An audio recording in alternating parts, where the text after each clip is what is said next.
ये तर्क वितर्क बंद करो, मुझे ये करना है, ये करना है, ऐसा ऐसा। बड़ा भगवान का विचित्र खेल है कि हम आए ही हैं केवल भगवत प्रेम प्राप्ति के लिए। मानव देह मिला ही भगवत प्राप्ति के लिए है। मानव देह प्राप्त होकर सत्संग मिला, भगवत कृपा। इसका फल है भगवत अनुराग, भगवत प्रेम। अपने जन चाहे वो विरक्त मार्ग से चले या गृहस्थ मार्ग से, दोनों का लक्ष्य भगवत प्राप्ति ही है। पर बड़ा विषम भाव जागृत हो जाता है। जब सुनने को मिलता है तो हृदय में लगता है कि ये माया का भ्रम कैसे बैठ गया। बहुत अच्छे साधक में एक नवीन वासना जागृत होती है, मैं जगत का कल्याण करूंगा। ये बहुत बड़ा भ्रम है, बहुत बड़ा भ्रम है। भगवान कृपा करें ये भ्रम कभी जागृत न हो। क्यों? क्योंकि जिन जिन को सामर्थ्य मिली उनने संपूर्ण जगत को प्रणाम किया, नमस्कार किया अपने इष्ट भाव से। सी राम मैं सब जग जानी, करऊं प्रणाम जोर जुग पानी। किसका उद्धार करना है? अपनी बुद्धि का, जो भ्रम में डूब गई है। मैं ऐसा करूंगा, अहंकार विमूढ़ात्मा करता हमिति मन्यते। वो ये नहीं समझ पा रहा कि ये मूढ़ता मेरा पिंड नहीं छोड़ रही है। सच्ची मानिए, जब सामर्थ्य आती है जगत कल्याण की तो कोई दिखाई ही नहीं देता जिसका कल्याण करना हो, क्योंकि वो अपने कल्याण दाता का ही दर्शन करता है। निज प्रभु में देखें जगत, निज प्रभु में सो अनन्य गति जाके, अस मत न टरे हनुमंत मैं सेवक, और सचराचर रूप स्वामी भगवंत। किसका उद्धार करना? तब अंदर से लगता है कि बिना गुरुदेव की कृपा के साधक भ्रम को नहीं त्याग पाता है। जासु कृपा सब भ्रम मिट जाई, गुरु प्रसन्न साहब अनुकूला, मिटी सकल कल्पित भयशूला। एक कल्पनात्मक के मेरे में सामर्थ है किसी का कल्याण करने की। किसका? किसका कल्याण? आराध्य देव का। अगर आराध्य देव नहीं देखा तो सामर्थ्य नहीं, और जब सामर्थ्य आई तो कोई बचा ही नहीं जिसका कल्याण करना हो। बस वो एक लीला चलती रहती है, कभी गुरु बनकर के, कभी उपदेष्टा बनकर, कभी शिष्य बनकर। जैसे भगवान अवतार लेकर लीला करते हैं, ऐसे भगवत प्राप्त महापुरुष की लीला चलती रहती है। उसकी दृष्टि में कोई ऐसा नहीं बचता जिसका उद्धार करना हो, क्योंकि वो अपने आराध्य देव को देखता है। तो अलम इह वितर्क जालई, बंद करो ये तर्क वितर्क की बातें। ऐसा नहीं, वैसा नहीं, वैसा नहीं, बंद करो। श्रीपाद कह रहे हैं, जैसे आचार्य चरण श्रीमद राधा सुधा निधि, अलम विषय वार्तया नरक कोटि विभत्सया। बंद करो ये संसार की वार्ता, ये तुम्हारे को नरक प्रदान करने वाली, ये बुरा, ये भला, ये उत्तम, ये अधम, ये दृष्टि माया देती है, भक्ति नहीं देती। भक्ति तो देती है दृष्टि, जड़ चेतन जग जीव जत सकल राम मैं जानी। ये भक्ति की दृष्टि होती है। ये माया की दृष्टि है। ये अधम है, ये उत्तम है, ये गुणवान है, ये गुण रहित है, ये सब मायामयी, ये विषमता है। और उपासक भक्ति के प्रभाव से जीत विषम संसार कीर्ति जग विस्तर है। इस संसार की विषमता से मुक्त होकर वो सम हो जाता है, समदर्शी। तभी समस्त कामनाओं का नाश हो जाता है, क्योंकि कुछ बचा नहीं भोगने योग्य, तो कामना किसकी? सब कुछ आराध्य देव, ऐसा अनुभव हो जाता है। तभी समदर्शी, इच्छा कछु नहीं। तो अलम इह वितर्क जालई, बंद करो ये तर्क वितर्क वाद विवाद का जाल। क्या करना है? बोले सहसई वाछिद मोह जालानी, तुम्हारे हृदय में ये जो मोह जाल माया ने फैलाकर तुम्हें बांध लिया कि ये अपने, ये पराए, ये मैं कर सकता हूं, ये मैं करूंगा, ये मैंने किया, ये तुम्हें अज्ञान अविद्या का जाल बांध चुका है। तुम इसे सहसा काट नहीं सकते हो। श्रीधाम वृंदावन आओ और भगवत प्रेमी महात्माओं का संग करो तो तुम्हारे हृदय का ये मोह जाल नष्ट हो जाएगा। बिनु सत्संग विवेक न होई, राम कृपा बिनु सुलभ न सोई। होए विवेक तो मोह भ्रम भागा। सत्संग से विवेक और विवेक से मोह जाल का नाश। मान लो, गुरु के वचनों पर अटल विश्वास कर लो, सब बात बन जाएगी। तर्क वितर्क की जरूरत नहीं है। ये भाव का विषय है, विश्वास का विषय है, प्रबल श्रद्धा का विषय है। अगर मान लो तो निहाल हो जाओगे। खुद देख लेना। गुरु के वचन अटल करे मानहु, साधु समागम कीजय। संत समागम से जब तुम्हारा हृदय पवित्र होगा तब क्रमशः उत्थान होता है या सीधे उत्थान, ये तो आराध्य देव जाने कि क्रमशः उत्थान कराते हैं या सीधे स्थिति प्रदान करते हैं, ये उनके ऊपर है। वो किसी पतित को सीधे महान जीवन मुक्त बना सकते हैं। लोगों की धारणाएं होती, जैसे किसी से कोई गलती हो गई तो जीवन भर इस बात को देखते हैं कि ये वही है जिसने वो गलती की थी। नहीं, कल गलती हुई थी, आज आराध्य देव की कृपा हो गई तो जीवन मुक्त हो जाएगा वो। इसीलिए कभी किसी की गलती को देखकर सदैव उसे दोषी नहीं मानना चाहिए। क्यों? क्योंकि ये फिसलन का मार्ग है, किसी से भी फिसलन हो सकती। इसका मतलब वो गिरा ही पड़ा रहेगा ऐसा नहीं। गुरु कृपा पात्र, हरि कृपा पात्र ऐसे नहीं होते। एक बार पूज्य श्री मामा जी बक्सर वाले, उनसे एकांत में प्रश्न किया कि शरणागत गिर क्यों जाता है? जब भगवान का शरणागत है, भगवान के वचन हैं, करो सदा तिनके रखवारी, जिम बालक राखे महतारी, तो वो गिर कैसे गया? शरणागत गिर क्यों जाता है? बोले शरणागत है वो का पक्का।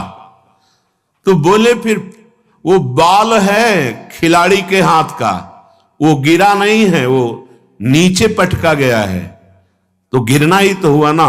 बोले नहीं नहीं नहीं, जब खिलाड़ी अपने हाथ का गेंद नीचे मारता है तो नीचे फेंकने के लिए नहीं, लक्ष्य चूमने के लिए नीचे ऐसे पटका मारा कि अपने लक्ष्य पे पहुंच गया। एकदम हृदय शीतल हो गया। तो लगा कि बिना संत समागम के समाधान हो ही नहीं सकता। कौन? ये एक साधारण उदाहरण और असाधारण प्रसन्नता प्राप्त हुई, हृदय प्रफुल्लित हो गया। तो जन साधारण के हृदय में रहता है, अगर किसी साधक से गलती हो गई तो जीवन भर उस गलती को याद करके उसके चेहरे पर देखता रहे, ये वही है जिसने गलती की थी। नहीं, ये वो नहीं है जिसने गलती की थी। जो गलती की थी वो एक वृत्ति थी और ईश्वर ने, आराध्य देव ने उसे ऐसी स्थिति प्रदान कर दी। अपचेत सुदुराचारो, भगवान के शब्द जरा गौर से सुनिए। कह रहे अपचेत सुदुराचारो भजते माम अनन्य भाग, साधुरेव सम्मंतव्य। मानो ये साधु है। साधु को कभी कहा नहीं जाता कि इसे मानो साधु है। वो साधु नहीं था, उसने दुराचार किया सांगोपांग। अब उसने मेरी शरण ले ली, मैं बनाऊंगा साधु, अब उसे साधु मानो, मेरी आज्ञा है। साधुरेव सम्मंतव्य, सम्यक व्यवसिता ऐसा, क्योंकि उसने निश्चय कर लिया कि भगवान के सिवा मेरा कोई साथ देने वाला नहीं, मेरा कोई उद्धार करने वाला नहीं, उसको मैं साधु बनाऊंगा। और बना दिया, बड़े बड़े हिंसकों को ब्रह्म ऋषि बना दिया। इसीलिए कभी किसी उपासक पर अगर कहीं कोई त्रुटि हो जाती है तो जीवन भर के लिए लांछन शब्द न देखे। नहीं, पता नहीं हरि कब कृपा कर दे और उसको एक विषय से एक महान योगी बना दे। पर यही हम प्रार्थना करते हैं सबसे कि ये संसार है, बख्शता किसी को नहीं। अगर त्रुटि हो गई, ना भी त्रुटि हो तो जाल में फंसा करके नीचा दिखाने के लिए त्रुटि साबित कर दी जाती है। ये माया है, इसलिए किसी को अपना मित्र नहीं और किसी को अपना शत्रु नहीं। एकमात्र मित्र प्रभु श्री हरि और शत्रु एकमात्र मेरा दुर्वासना से भरा हुआ मन। इससे बड़ा कोई दुश्मन नहीं। हम सदैव मन पर शत्रुवत व्यवहार रखें, ये दुष्ट कभी भी फंसा सकता है। और मेरा सच्चा मित्र एकमात्र हरि, इससे बड़ा कोई मित्र नहीं। तो हमारी अटल विश्वास स्थिति गुरु के वचनों पर होनी चाहिए। प्रभु देखा है, जब आपने स्वीकार नहीं किया था ना, तो देखा है, गोस्वामी जी कह रहे, जब सम्राट अकबर ने ताज उतार कर चरणों में रखकर प्रणाम करके जब वापस गया, तो गोस्वामी जी के आंखों में आंसू आ गए। तो निज जनों ने पूछा, सम्राट ने ताज रख दिया इसलिए आंसू आ गए आनंद के? बोले नहीं, जब तुलसी राम का नहीं था तब कौरा कौरा के लिए भटक रहा था। जिस दरवाजे पे खड़ा होता तो ये अभागी है, ऐसा कहकर हटा दिया जाता। स्वयं भगवान शंकर की प्रिया अन्नपूर्णा करके तुलसीदास जी को भोजन देती थी। बोले आज राम का हूं तो बादशाह उतार कर ताज रखता है, जब राम का नहीं था तो एक टुकड़े टुकड़े के लिए दरवाजे पे भटकता, लोग अभागी कह करके भगा देते थे। सत्य बात है, कोई अपना नहीं है। आप लोगों की स्वार्थ की परस्पर पूर्ति हो रही, इसलिए आपको लग रहा है कि मेरा भाई, मेरा मित्र, मेरे मेरे अमुक अमुक अमुक। और जीवन में देखा गया, जब किसी के स्वार्थ लायक नहीं तो किसी ने नहीं कहा कि तू मेरा, किसी ने नहीं कहा। आश्चर्य होगा आपको, किसी ने नहीं कहा। और जब हरिप्रिया ने कह दिया कि मेरा, तो पूरा विश्व कह रहा है कि मेरा। अब केवल प्रभु प्रभु, ये सब भिखारी हैं, स्वार्थ के भिखारी। कौन मेरे को साथ देगा? कौन? सच्ची बड़ी कृपा होती जब प्रतिकूलता मिलती है। तब जैसे नेत्रों में पर्दा पड़ जाए तो कुछ दिखाई नहीं देता, पर ऑपरेशन हो जाए तो ठीक दिखाई देता है। ये प्रतिकूलता एक महामहिम ऑपरेशन है। आंख खोल के देखा गया, कोई नहीं। परिस्थितियों को नकारात्मक भाव से न देखा जाए, वो प्रकाश पैदा करने के लिए प्रतिकूलता होती है। ना कोई मित्र है और ना कोई शत्रु है, बस एक भगवान का आश्रय है। ये वो प्रतिकूलता भगवान इसलिए देते हैं कि अंतर में केवल उनका अधिकार रह जाए, दूसरे का नहीं। ये मेरा स्वामी बुलवा रहा है, क्योंकि पहले बुलवाया अनन्य आश्रय के लिए और अब बुलवा रहा है कि देख मेरा दुलार, मैं कहीं भी बैठकर तुझे ऐसे शिखर पर चढ़ा सकता हूं जहां सब वंदना करते हैं। मूकम करोति वाचालम पंगुम लंघयते गिरिम। कभी किसी पर दोषारोपण करके प्रतिकूलता को प्रतिकूलता मत मानना। वो प्रतिकूलता केवल शिखर पर चढ़ाने के लिए होती, ऐसी ऊंचाई पर चढ़ा दी जाती कि आश्चर्य होता है कि कल ये रज हम पैरों से दबा रखे थे, आज ये मुकुट पे कैसे बैठ गई। वो वायु का संयोग, अनुग्रह का संयोग। इसलिए मनुष्य की तो बात क्या, किसी का भी सहारा नहीं लेना अपने आराध्य देव के सिवा। कदम कदम पर, यही तो अनुभव का जीवन तब होता है जब किसी का सहारा नहीं होता। हम चाहे भी सहारा लेना तो कोई बनता नहीं है सहारा, कोई नहीं बनता। उसका कौन सहारा बनता है?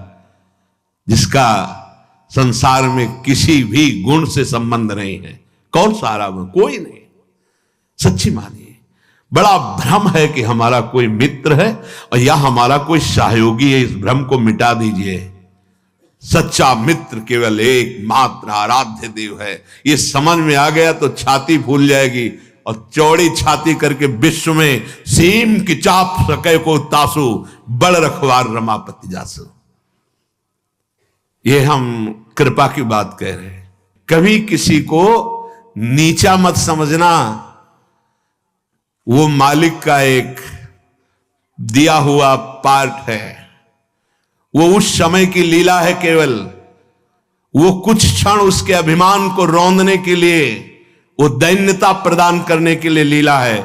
इसके बाद ऐसा उठेगा कि कोई छू नहीं सकता। बिल्कुल हृदय में जब प्रतिकूलता बाहर से मिले तो प्रसन्न होना कि अब ऊंचाई पर चढ़ने की सीढ़ी मिल गई और ऐसी ऊंचाई पर चढ़ाया जाएगा।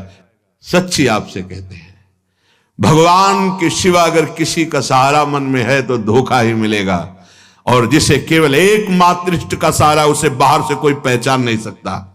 और वो एक क्षण में इतनी ऊंचाई दे सकते हैं कि जो करोड़ों जन्मों की साधना से नहीं मिल सकती। सच्ची मानना तो आश्चर्य होता है, ऐसा कैसे हो सकता है? वो कर तुम है, वो अकर तुम है, वो अन्यथा कर तुम है, वो सर्व समर्थ ईश्वर है और ये उसका दास है।